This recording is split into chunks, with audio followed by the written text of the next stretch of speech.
এটা হচ্ছে তার লিস্ট। একটা সময় আর কি সার্জারি প্ল্যান করা হয়েছে। 33 বছর বয়স, 29 নম্বর বেডে ছিল আমাদের আর কি। সবাইকে আমি আসলে ওটিতে আসছি আজকে, একটু এক্সাইটেড, কারণ হচ্ছে বাংলাদেশি পেশেন্ট, মানে আজকে ওটি।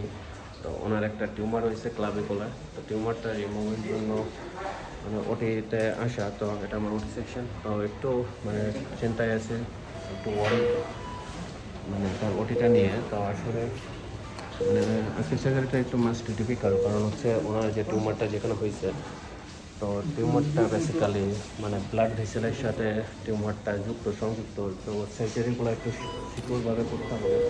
তো সার্জারিতে যদি কোনো ইস্যু হয়, তো সেক্ষেত্রে একটা জীবন মানে ঝুঁকির সম্ভাবনা। তো আল্লাহ ভরসা, দেখা যাক, সবাই তার জন্য দোয়া করবেন। পেশেন্টের নাম সাদিকু, ওনার বয়স 33 বছর। তো উনি একটা ক্লাভিকুলার জেন্ট সেল টিউমারে আক্রান্ত। তো যখন মানে বাংলাদেশ থেকে এখানে আসবে বলছিল, তখন আসলে জেন্ট সেল টিউমারটা অনেক ছোটো ছিল এবং মানে তার বর্ধিত প্রোগনোসিস যেটা, তো সেটা হচ্ছে খুবই কম ছিল। কিন্তু এখানে আসতে আসতে অনেক সময় হয়ে গেছে, যার ফলে টিউমারটা গ্রোথ অনেক বেশি হয়ে গেছে। তো এটা বেসিক্যালি একটু মানে যারা এগুলা ডায়াগনোসিস করবে সবাই একটু টেনশন আজকে সার্জারি নিয়ে। আল্লাহ ভরসা, দেখা যাক, চেষ্টা করবো ওনার ওটির কোনো ভিডিও দেওয়ার জন্য।